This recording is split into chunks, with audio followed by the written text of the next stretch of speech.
บังเอิญสำนีฮอร์อ้าวสวัสดีทุกคนครับแกเราต้องถึงเชียร์ปอนกันน้องน้องเราก็คอยนกแพะตละนาดเราต้องเนี่ยก็แกงพะโล้ดาดนะแช่มอนบังเอิญก็ดีตาชิจอดอ่อนนะดีดาดมีแช่ก็โอก็เชียร์ก็นะแช่กีตาจอดโจนกับเสียงนะเนี่ยก็ตีบ่ปอจังกลอยนะต้มยำขาหมูครับเนี่ยเลยอันนี้เซมเลยนะตอนที่เนี่ยแกะกลุยมอนนะอันนี้ทอดมันครับทอดมันมอนครับวันนี้ก็ได้แกงตละนาดครับนี่ก็จะเป็นพะโล้ครับแล้วก็ต้มยำหรือว่าต้มแซ่บขาหมูครับมากินด้วยกันครับนึกแล้ววิเชียร์ที่ภายเดินไหลเดินแฉงกับมุมมาตาเราตานะงูหนาวติดดูเราว่าแอร์ละตละนาจะจับไปเจอเดี๋ยวดูหนูตาเป็นนักเชียร์ก็ได้เราตาเยอะก็สดแขวนนักแหละเหนียวก็ดัดเหนียวก็แฉะเราแต่พอรอแต้ม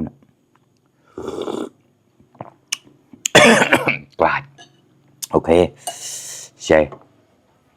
จุดพะโล้แล้ว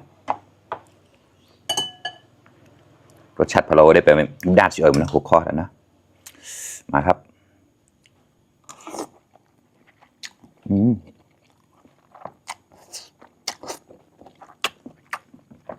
อร่อย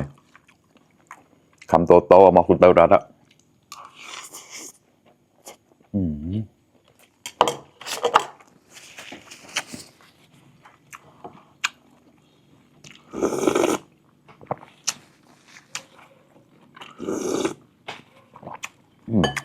ขอโทษยังไม่จ่ายนะ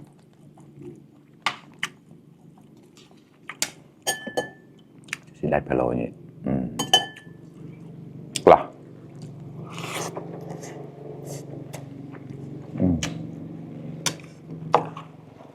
อร่อยรสชาติข้าวโพด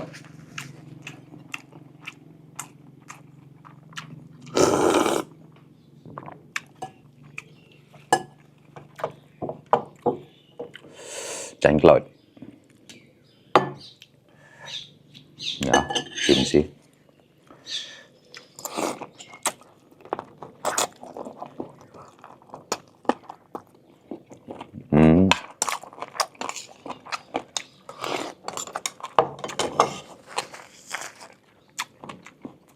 อร่อย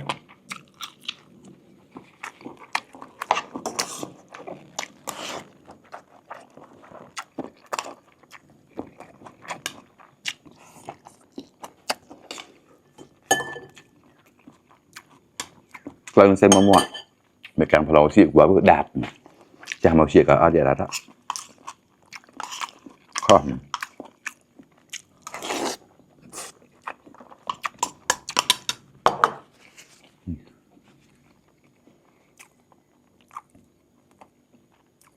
nhauเลยร้านนะแช่cái chọn mòn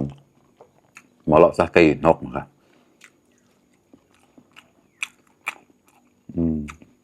chuyện đóแช่cái thế แป้งเหล็กลายอย่างนี้นะยุบตัวปลาสักเราเนาะแล้วก็โอเคหมูสักไก่ด้วยมันหนาวมันจะไอจุกหวานกลายมั้งละ